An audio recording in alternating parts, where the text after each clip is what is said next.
of the world, the vast, desolate stretch of polar wasteland called the Arctic. Until the year 1955, few human feet had trod those expanses. Few human eyes had gazed across their interminable vistas. For centuries, the Arctic had been a bastion of the North American continent. Just by being there, those impassable stretches assured against attack from the north. But no more. When men conquered the air, they changed the meanings of geography. Now, from any point on the globe, the air ocean provides an open path to any American city, town, village, or cornfield. Now, instead of being impassable, the North Polar regions offer the most direct, quickest routes for an attack on North American soil from a wide sector of Europe and Asia. The facts of the air threat from the north are grim. On a parallel just north of 66 degrees is the Arctic Circle. If modern bombers carrying modern bombs over the polar ice cap were to cross the Arctic Circle at midnight, they could destroy virtually any Canadian or American city before dawn. They could strike Winnipeg by 2:30 a.m., Montreal by 3, Detroit by 3:30. By 4 a.m., they could devastate New York or Washington, Kansas City, or San Francisco. By 5, they could wipe out New Orleans, El Paso, San Diego. In fact, given 6 hours, the southernmost borders of the United States would be well within their reach. To the nation's leaders, beset by the nightmare of this threat, anxiously seeking a defense against it, the United States Air Force said, "Give us those few hours. Give us enough warning so we can attack the invader in time." But how could that warning be given? In 1952, some of the country's best scientific and military minds were assigned that problem.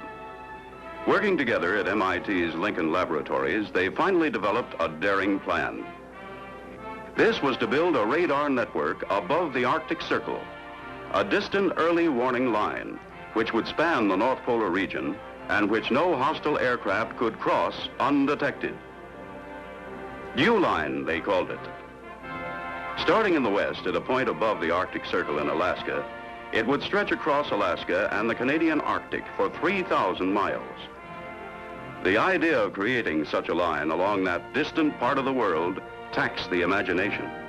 It required spectacular advances in radar and electronic communications and posed staggering problems of supply and construction for which there were no precedents. To test the feasibility of the DEWLine concept, the building of a small experimental segment of the line on the north coast of Alaska was undertaken by the Research and Development Command of the United States Air Force.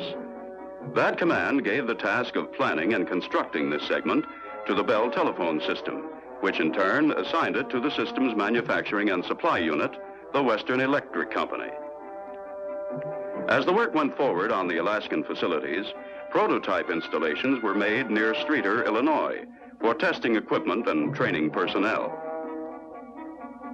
The trial installations in Illinois and Alaska, successfully completed within the allotted year, showed how to overcome the many obstacles in the way of the vital Arctic defenses. With the joint approval of the Canadian and American governments, the decision was made to proceed with the entire line as fast as possible. In December 1954, Western Electric was given a package contract to implement the plan for the complete DEWLine as a weapons system. This included the design, engineering, procurement, construction, installation of equipment, and testing necessary to provide an operational system by July 31st, 1957. At the proposal to build such a line across the far northern wilderness and complete it in 2.5 years, men who knew the Arctic shook their heads in doubt, for this was some of the most inaccessible, forbidding terrain on Earth. It was a treeless land where through the long winters the darkness and the destructive cold closed in, and ice and snow stretched endlessly. Some of it was a flat, monotonous tundra, caribou country.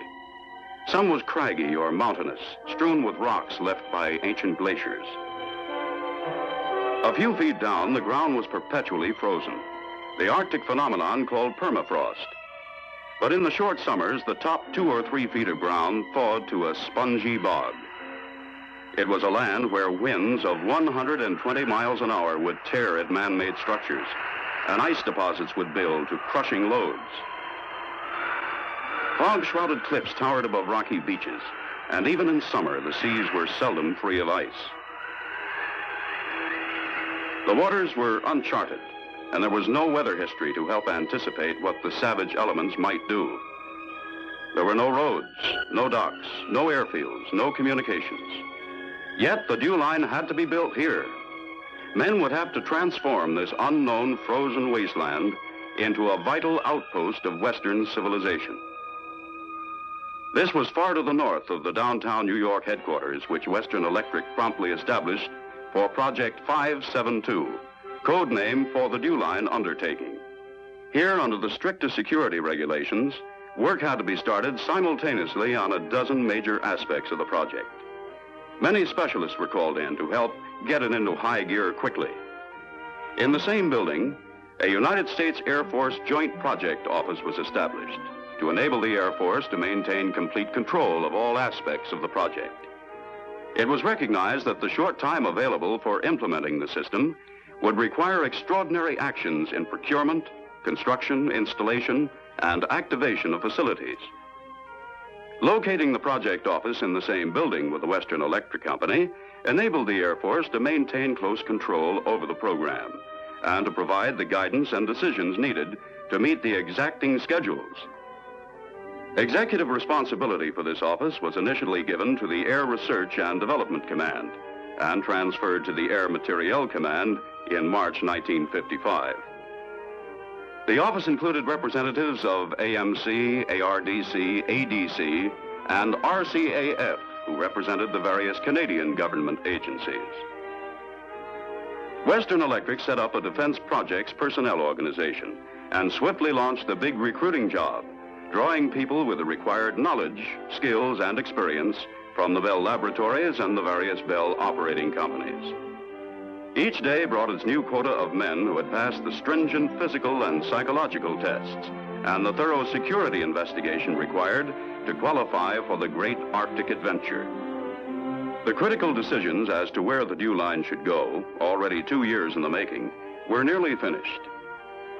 By now, the location for each site had been narrowed down to a small area. These areas had been photographed by Air Force and civilian photo reconnaissance teams. A good photo interpretation man could tell you a lot from one of those pictures. He could tell, for example, that here were deposits of gravel that would make valuable construction material. He could spot a likely source of fresh water and be pretty sure that this beach would be okay for bringing in landing craft. He could tell enough to enable you to make a tentative site plan. Now, the tentative plans had to be checked on the spot. It was February 1955, the worst possible time of the year to send men to the Arctic. But there was no choice. Time was already short if the sites were to be ready for the big building push when summer came. These were the DEWLine pioneers, the sighting teams. They took off from some snow-covered field in the north with the bare necessities for living and a few all-important tools and instruments. They came down into the harsh isolation of a pinpoint marked on a map, in temperatures as low as 60 degrees below zero. They checked the educated guesses of the photo interpretation men to be sure there would be plenty of gravel for construction work and a reliable supply of fresh water for the day-after-day needs of a DEWLine station. They explored the beach approaches, made certain that boats would be able to get in. They conducted tests to ascertain that each site would be well suited for placing detection and communication facilities. Each site was marked with a base reference line which had to be accurately oriented by taking fixes on the stars. Even the smallest errors could seriously affect communication paths. As they completed their missions site by site, a 3,000-mile-long strip somewhere north of the Arctic Circle began to lose its timeless anonymity, to take on its new identity DEWLine. Close on the heels of the sighting teams came the advanced construction crews. Given a supply base to operate from and good flat terrain, these tractor trains were the fast freight of the Arctic. In the West, such a supply base did exist at Point Barrow, Alaska, 300 miles above the Arctic Circle, where the United States Navy made available a previously established camp. The fact that men and material for the DEWLine could be flown here, then loaded for hauling by tractor train, gave the Alaskan sites a good head start. In that area, near Point Barrow, the trains were a fine way to carry the construction men with their equipment and supplies. But along the Canadian parts of the line, there were no supply bases and no tractor trains. Here was a problem. Before the ice in those areas would break up and ships could get into those shores, it would be late summer. And by then, the Arctic's 1955 construction season would be almost over. How to keep from losing a whole year of work? How to distribute thousands of tons of material and equipment to those sites before the construction season started? The answer was a calculated risk. Fly it in. I was one of the construction men who helped the pilots get their airlift started, and none of us will ever forget that adventure. First, an advanced construction party went in by light ski plane. Another ski plane would follow with basic materials and supplies, and a small tractor. With that much, we could set up camp and clear the snow from a frozen lake or inlet to make an ice strip big enough for wheeled planes to land on. The bigger planes could bring in a bigger tractor and more men and supplies. With a bigger tractor, we could enlarge the ice strip, make it long enough for the Air Force's huge cargo planes to come in on. That was the theory, anyhow. And sometimes it worked that way. Sometimes it didn't. Sometimes before we could get any ice strip cleared, the wind took charge, piling up the snow so fast that a small tractor was helpless. We didn't know if we could parachute a bigger tractor in and have it survive to do a job of work, but we could try.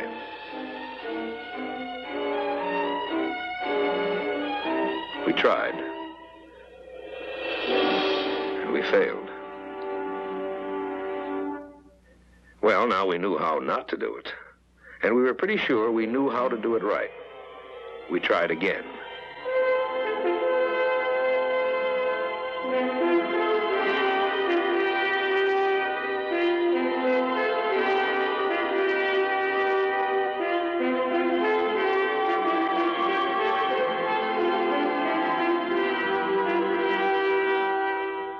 This time, the tractor survived and did its job of work.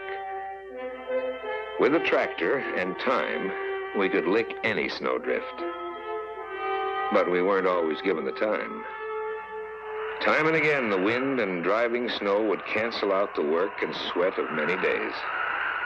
Through the short days and long nights, the snow would drift and pile. And then we'd start over. The Arctic is a tough opponent, but you can beat it with patience and persistence.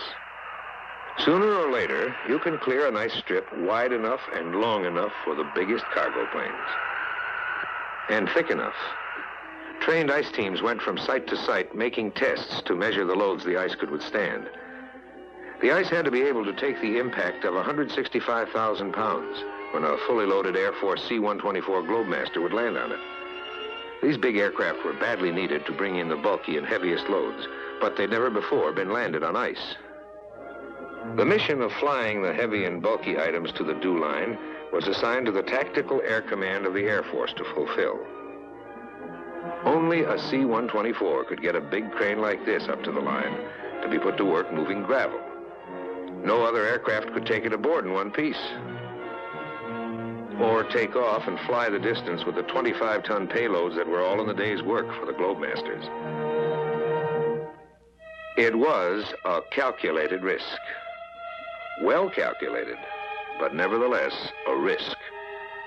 You had to calculate the distances, sometimes as great as 1,500 miles, and the possible failure of an engine against that beautiful but inhospitable terrain en route. There was the risk you couldn't calculate, the strain on brain and bone and flesh. And there was the risk of the ice. You calculated and did your best. And finally, you held your breath. The Globemasters made aviation history with those ice landings. They brought us what we had to have. The big machines that could turn manpower into horsepower, that could dig and pile and handle and haul, that could stay on top in the running battle with the drifting snows. Above all, that could work gravel. As the engineers put it, the DEWLine is built on a gravel economy basis. That's a way of saying that digging and moving gravel is the start of just about everything in the Arctic. Roads, permanent airstrips, building foundations. Altogether, more than 9 million cubic yards of gravel would be used. Enough to build a road 18 feet wide, 1 foot thick, from New York to San Francisco. This early construction work was the first fruits of the tremendous organizing task that by now was in full swing stateside. This was a teamwork job.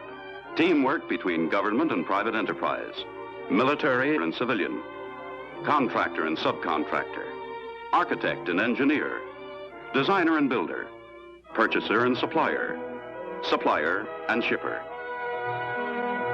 Teamwork between services. For while this huge job was an Air Force undertaking, the Army, the Navy, and the American and Canadian Coast Guards would have to help mightily to get the material to the DEWLine. And teamwork between country and country. At the project office, as elsewhere in Project 572, the U.S. Air Force and the Royal Canadian Air Force maintained a cordial, productive liaison. Teamwork was vital, for there was so much to do, so little time to do it in. All the dovetailing parts of the project had to be kept moving forward together. Engineering problems had to be worked out quickly. Housing developed for a new kind of existence. Structures designed that would stand up to the Arctic cold and winds. Decisions made on 10,001 vital details. As the engineers worked out their concepts, the DEWLine had to be reduced to blueprint, item by item. As the various structures were drawn to scale, the construction planners had to work out the techniques for building them. Arctic conditions would create many problems which had to be thought through carefully in advance. At Bell Telephone Laboratories, the all-important electronic experimental work was nearly finished. Here, scientists and research engineers coordinated the design and development of the new radar and communications equipment needed to meet the exacting requirements of the DEWLine plan. As rapidly as possible after development work was finished, the actual manufacturing and assembly of the electronic equipment was pushed intensively. Only in wartime had there been a comparable effort to advance electronic science on such a crash program basis. At the prototype installations in Illinois, an intensive training program moved quickly into high gear. The careful selection of men with long years of experience in Western Electric and the Bell Telephone companies made it possible to run many classes of relatively short duration, even though much of the DEWLine electronic equipment was radically new. Every man heading north had to be prepared for living in that world so different from the one he knew. Project 572 adopted the Air Force Survival Kit, which would enable a man lost in the Arctic to keep going for a week or more. Procurement had to proceed hand in hand with design and engineering. Every item that would be needed in the Arctic, from radar antennas to paper clips, had to be anticipated and ordered. The vast DEWLine purchasing program, equivalent to outfitting a major military undertaking, totaled more than 113,000 purchase orders.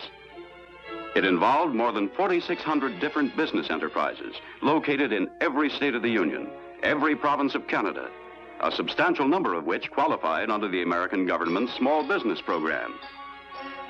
In addition, the Air Materiel Command Air Force Depot system would provide many items. But to order, to schedule, to expedite, to take delivery was just the beginning. How to transport it all to those distant places? how to get it from Cedar Rapids to Tuktuk, from Cambridge, Massachusetts to Cambridge Bay, from Birmingham to Melville Peninsula, from Salt Lake City to Baffin Island, from Long Beach to Barter. The job of transporting the material of the line to where the line was to be constructed called for a plan continental in scope, worked out in minute detail. In essence, the plan was this. The main assembly points would be Seattle in the west, Halifax in the east, and toward the center of the continent, Edmonton in the Canadian province of Alberta. From Seattle, a convoy would sail in July through the Bering Strait and around the northern shore of Alaska. When the ice cleared in the Beaufort Sea, the ships would make a dash for landings at the western and many central site locations. At about the same time, on the east coast, ships would sail from Halifax, some heading through Davis Strait for the sites on the eastern shore of Baffin Island. Others would rendezvous at Coral Harbor and make their way through the ice in Upper Fox Basin to the west coast of Baffin and to Melville Peninsula. From a supply dump set up on the Melville Peninsula, supplies would have to be flown to other sites not accessible by water. To supply some of the central sites, the material assembled at Edmonton would be shipped by truck and rail to waterways and put on barges. The barges would be hauled downriver into Great Slave Lake and then down the Mackenzie River, which flows northward to the Beaufort Sea. 2,000 miles in all. Meanwhile, the airlift was bearing the full burden of supply for the early construction along the line. Main staging areas were established at Fairbanks, Alaska, and Edmonton, Churchill, and Mont-Joli in Canada, and intermediate staging areas in Canada at Norman Wells, Fort Nelson, Dawson Creek, Sawmill Bay, Hay River, Yellowknife, Coral Harbor, and Frobisher. This was by all odds the greatest commercial airlift in history. Canadian and American commercial aircraft of all types and sizes carried the bulk of the airlift tonnage.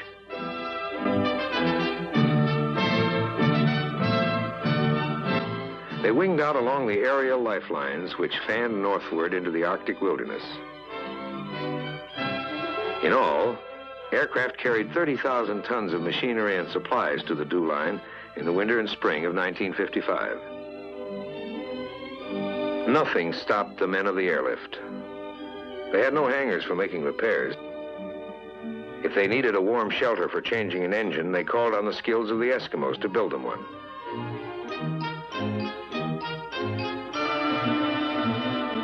If spring thaws melted the ice strips, they got the stuff in by parachute.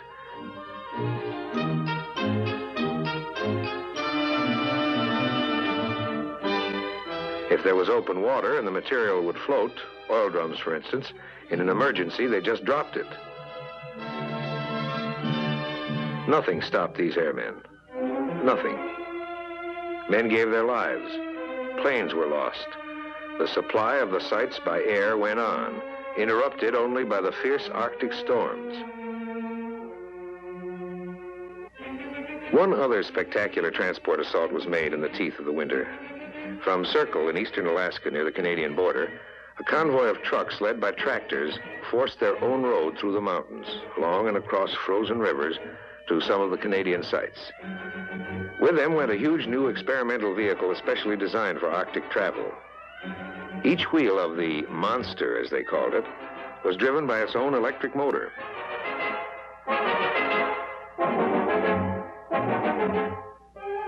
For the construction crews on the line, although it was still bitter cold, winter merged into the Arctic spring.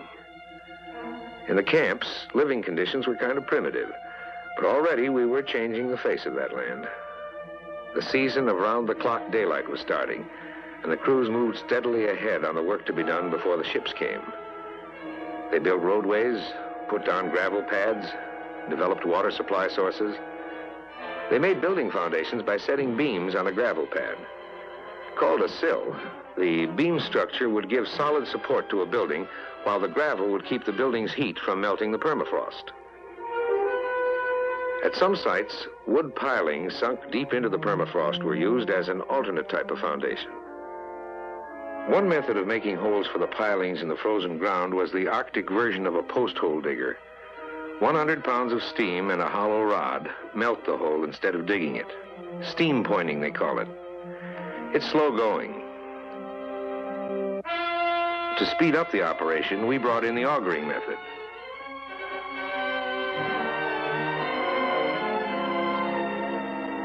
At the sites toward the eastern end of the line, the crews had some of the toughest early construction work.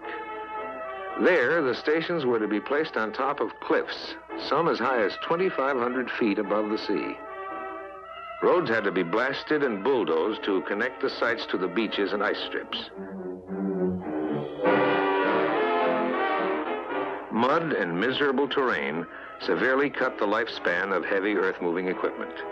An arsenal of spare parts and full-scale facilities for overhaul had to be maintained at each site. Naturally, progress varied from site to site, but all crews were intent on making the beaches ready for the arrival of the sea lift. U.S. Navy frogmen explored the icy beach approaches, placing dynamite charges to remove obstacles, while men from the Navy's hydrographic office took thousands of soundings in the uncharted waters further offshore. The time was not far off now when the ice pack was due to break up and move out to sea. Now in steady streams to the appointed places of assembly for the sea lifts came the materials that would be the DEWLine, came the tools to build it. They were handled with the dispatch of a system carefully planned to assure that every item would be delivered to the right site and placed in the right spot in the beach storage areas. Stenciled and color-coded on each item was all the information that might be needed during loading and unloading, and at any time until the item was finally opened. The supplies of POL, petroleum, oil, lubricants, built up acre on acre at Long Beach, California, and at Philadelphia on the East Coast. 19 million gallons were being shipped in the 1955 sea lift. Enough oil to fill a train of tank cars 16.5 miles long. And now the time was at hand for the armadas to set forth with their vital cargoes to do battle with the ice in the Arctic seas. An undertaking without precedent. It involved the coordinated efforts of the Air Force working with the Navy, the Army, and the American and Canadian Coast Guards. On June 15th, they started loading on the Pacific coast. First, the POL at Long Beach.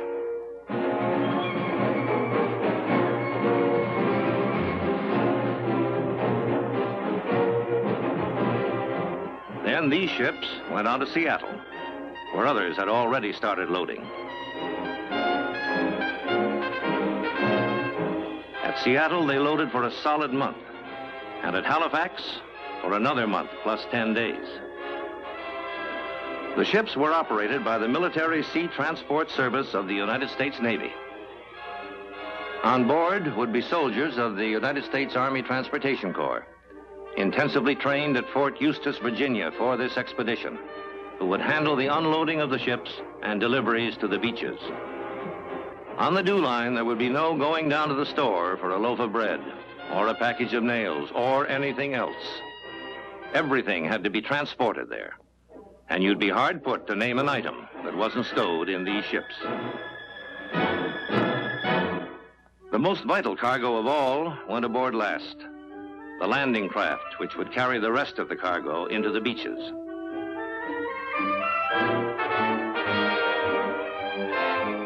Some LSTs, landing ship tanks, which could beach themselves, were also making the voyage. The West Coast Sea Lift was to be in convoy. The slower ships left Seattle first. The others followed a few days later.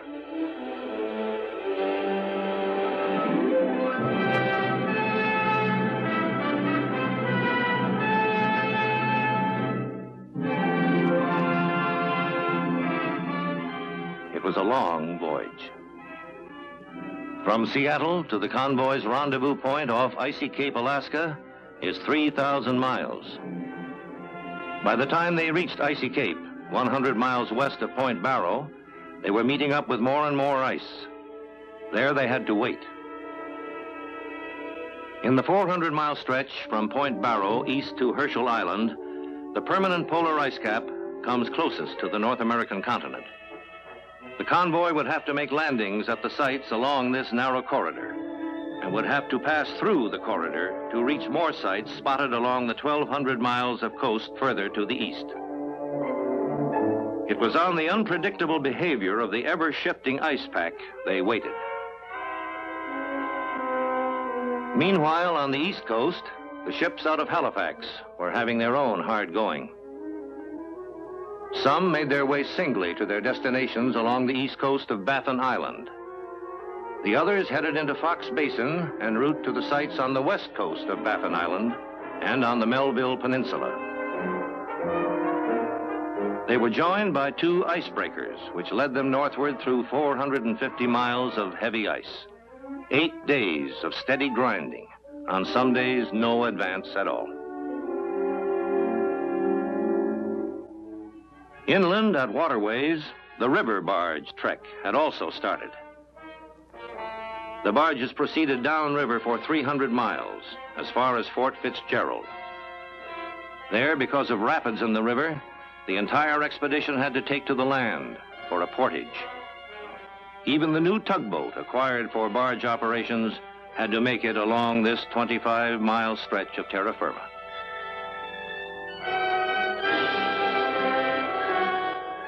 Back in the river, the barge train resumed its water route across Great Slave Lake and northward down the Mackenzie River. To the western convoy waiting off Icy Cape, the word came at last that the ice was retreating. But still, it was touch and go, with the icebreakers clearing the way. Ice like this can fool you. It looks relatively harmless on the surface, but 7/8 of its thickness is submerged.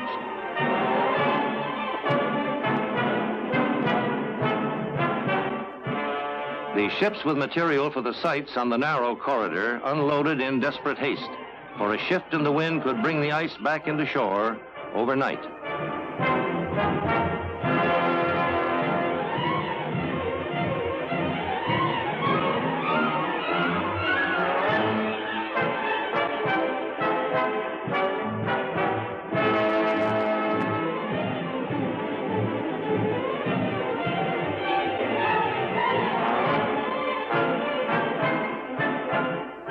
At some landing places, the wind made for real rough going.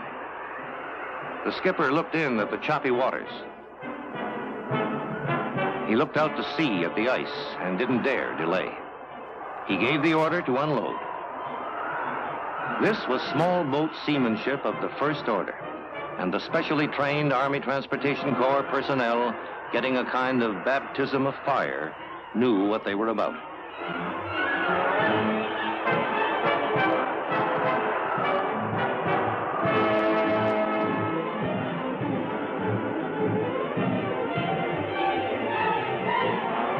Through late August and into September, the unloading of the ships proceeded along the full length of the line.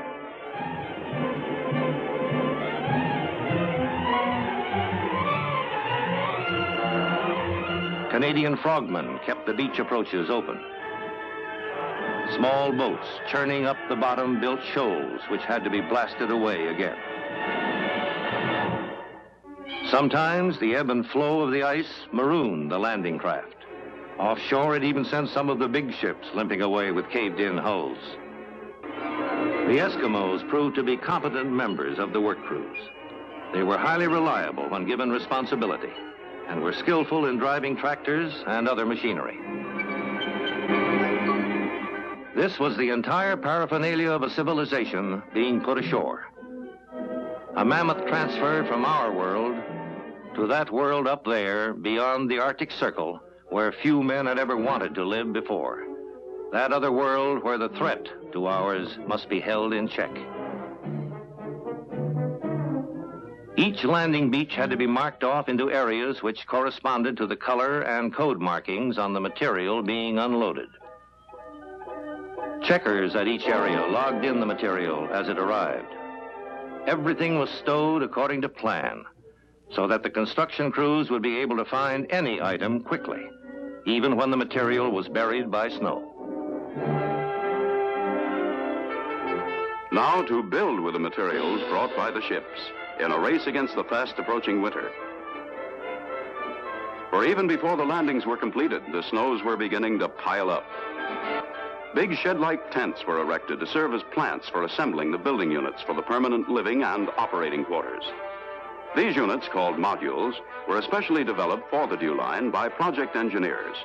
They were formed in one standard size from prefabricated plywood panels, completely insulated and provided with a vapor barrier to protect against extreme fluctuations in temperature. A product of extensive experiment and testing, the modules proved a unique and highly successful design for Arctic housing. An interior envelope of copper shielding was installed in those modules which would house electronic equipment.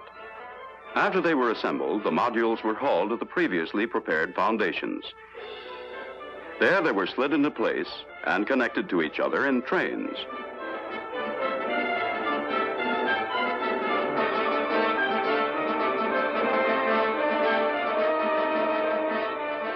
Modules of metal construction were strategically placed to provide fire breaks. In order to prevent the piling of snowdrifts against the buildings, the trains were oriented in the direction of the prevailing winds and were elevated to allow snow to blow through. Where possible in that fall of '55, permanent airstrips were rushed to completion.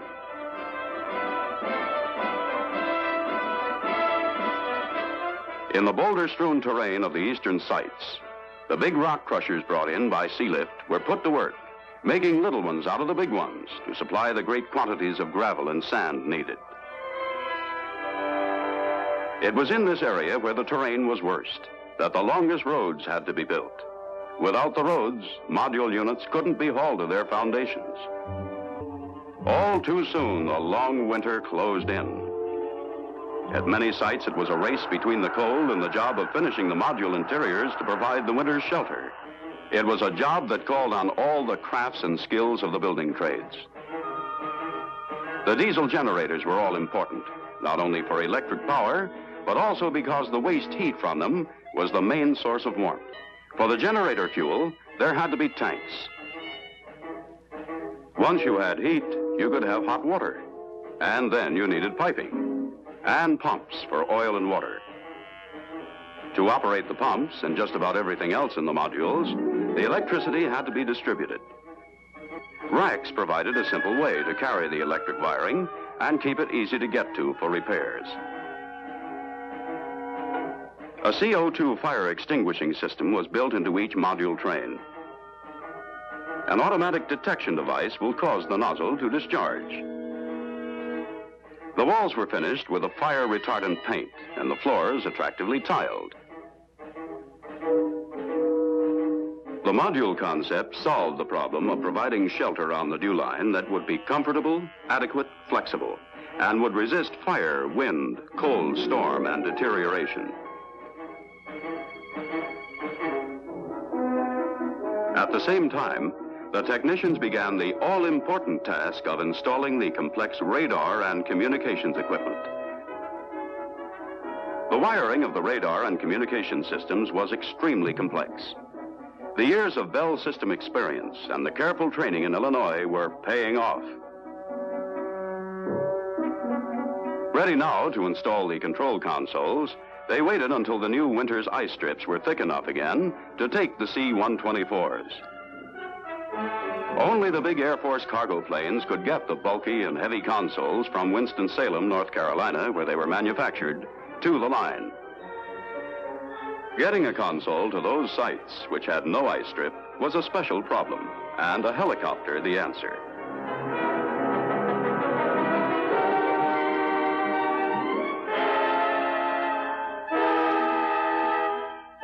The crates were rigged with tail fins so they wouldn't spin in the wind.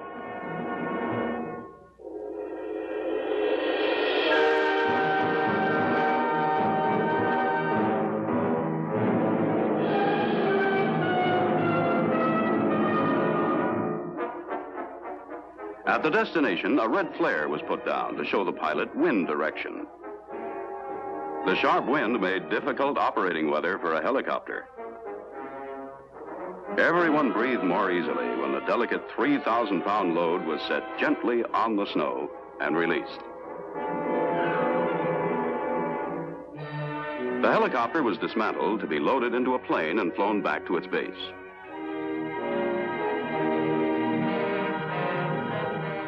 With the installation of the control consoles, the interior work was well underway.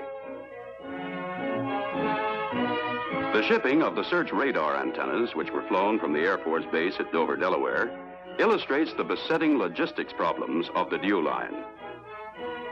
The antenna assembly, while not especially heavy, was bulky and delicate. It had to be packed in 17 crates of assorted shapes and sizes, so designed that they could be fitted into 2 C-124s, the only aircraft capable of the job. They had to be shipped by aircraft because the new sea lift would arrive too late. So even though they were not to be erected until the good weather of the early summer, they had to be shipped in winter, for at most sites the C-124s could land only on ice strips. At most of the sites where the antenna arrived, the platform for it was already up. In addition, by late winter, work on the various towers for radar and communications was underway. My men who worked on the towers in the winter of '56 had to make construction history to get some of those jobs done on schedule. We had to use dynamite to get started. To make holes for the tower foundations, we blasted them out of the frozen earth. It was bitter cold here when the wooden forms for the concrete foundations were built and set in place. A sudden windstorm came up as the forms were being covered, and we almost lost our tarpaulins. Gasoline-driven heaters pumped heat into the area under the tarps. The concrete was mixed in heated tents and rushed to the pouring chutes. We poured concrete steadily for a day and a half and maintained the heating under the covers for another 48 hours. The forms were removed, and we had a concrete foundation 5 feet thick, built at below zero temperatures. Meanwhile, we'd been digging out the steel for the tower. It was a big help to have a system that told us just where to dig for it, and to have all the information we needed to identify it stenciled on the cases. More than once, as the tower work went on, the steel was reburied by the snow. It was a help, too, when the steel was uncrated, to have each piece numbered. The assembly prints showed these numbers and gave us every step in the assembly, like a giant erector set. This was the structural support for a 60-foot dish. The dish would be a key part of the lateral communication system. Those steel riggers of mine were old hands. Many of them skilled men from the Canadian and American oil fields. Others, fellows who followed the big steel fabricating jobs all over the world. But none of them had ever before worked north of the Arctic Circle. The hangars and garages, too, we started in the early spring, when we put up the skeletons of structural steel. The summer of '56 brought us the fair weather we needed for erecting the big antennas. This was the most intricate piece of structural work we had to do on the DEWLine. We had waited for the mild weather because we had to be so careful putting up the delicate antenna. A beautiful precision mechanism, it couldn't stand up to a wind greater than 45 miles an hour. So, once the antenna was put in place, we had to keep working around the clock until the whole assembly was finished and its protective covering erected. The covering, called a radome, was assembled by bolting together sections of a plastic material to form a sphere.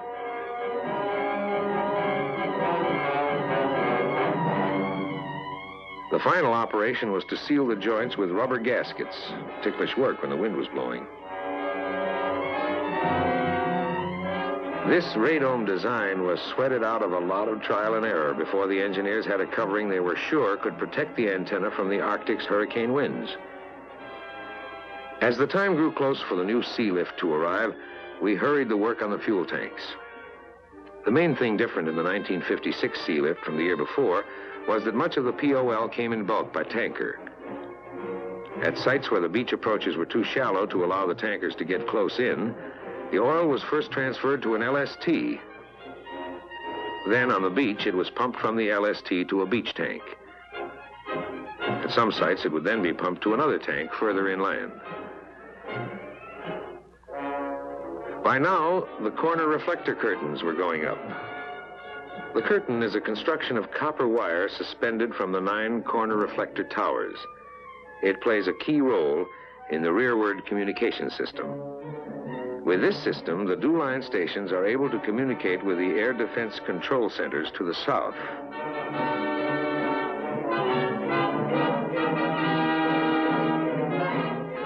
When the curtain is up, you can see the distinctive V pattern of its profile.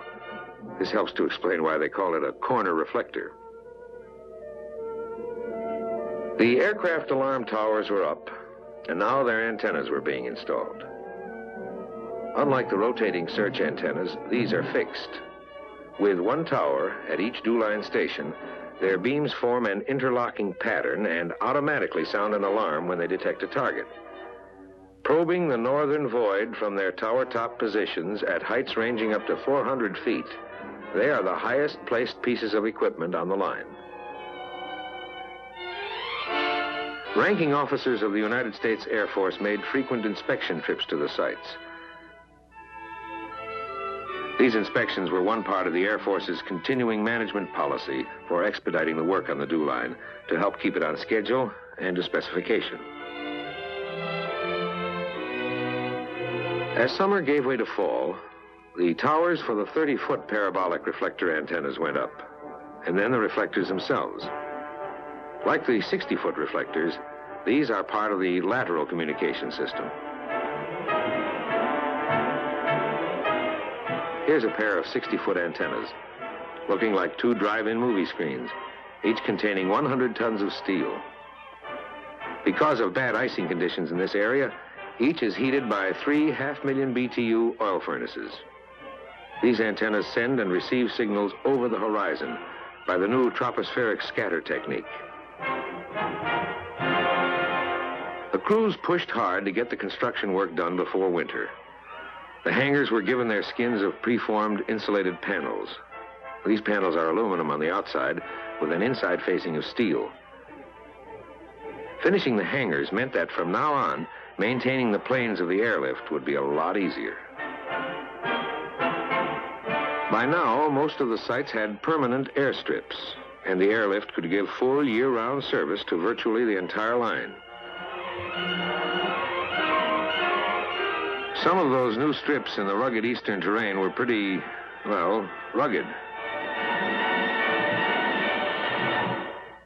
And this winter, there would be garages at every site.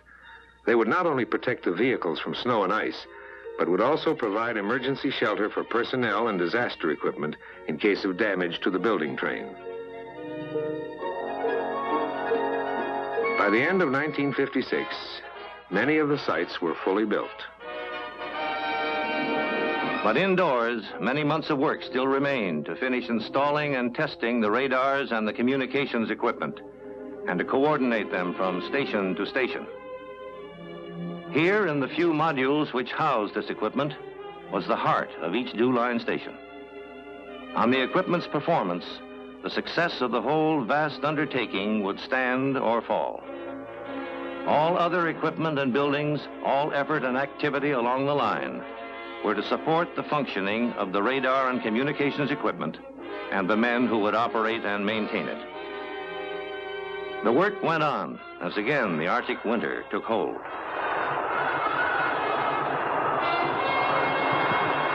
Sometimes after one of these storms, the expression "snowed in" had a completely literal meaning.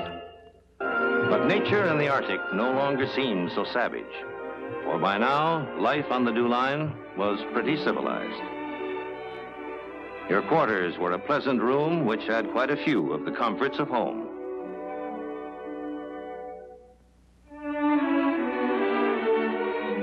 While you still slept, the baker had been hard at work on the day's bread and rolls and pastries. Your shift was one of 3 that kept the radar and communication systems continually manned. You worked through the morning and broke for a good lunch. Then back to work. On off time, there were a variety of sports activities to help you keep fit. Spring baseball practice started early. While you were working up an appetite, the chef would be doing something about it. Steak was no rarity on the DEWline. You always ate well. After dinner, it was each man to his own pleasure. It might be music. Perhaps you preferred a rousing game of table tennis, no quarter given. You could curl up with a good book. Or there was that other fine intellectual pastime called poker. No quarter given here either. But always and mainly, there was the work. The continuing painstaking testing, the precise calibrating of the electronic equipment so radically new in many respects. You get a sense of the design ingenuity which is typical of this equipment when you watch the fingertip control of the radar antenna in azimuth and elevation, and of the precisely machined slats which can be made to move in various ways to change the characteristics of the beam. More than 1 million tests were made, some of them single tests requiring 3 weeks in order to prove in the system. Hundreds of flyovers were made at different speeds and altitudes to check out the detection and tracking capabilities of the radar. The actual radar operation along the line is done by civilians, as is the manning of all communications. At each main station, U.S. Air Force personnel man a data center.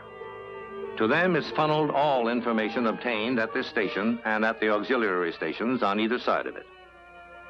The information is sorted, plotted, and forwarded southward to the air defense control centers in Canada and the United States.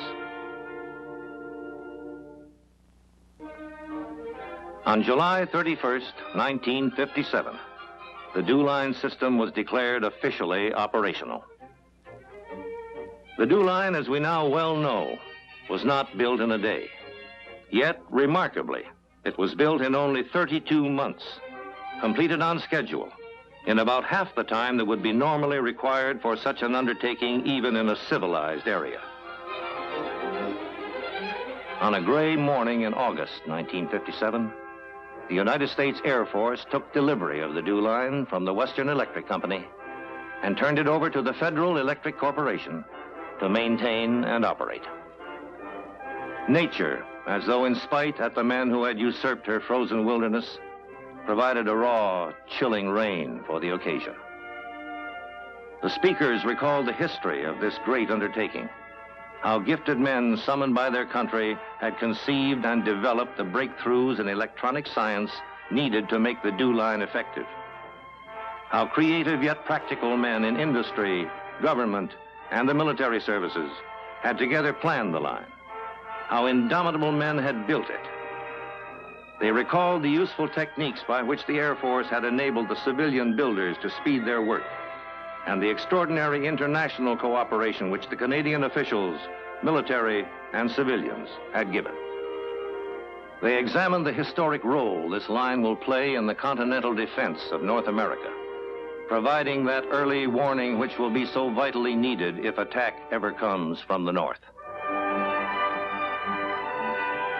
And they prayed for the great meaning of the DEWline, of the enterprise and massive effort which went into creating it, of the devotion to duty which now goes into operating it, is that this is democracy at work with its hands and its brain and its heart.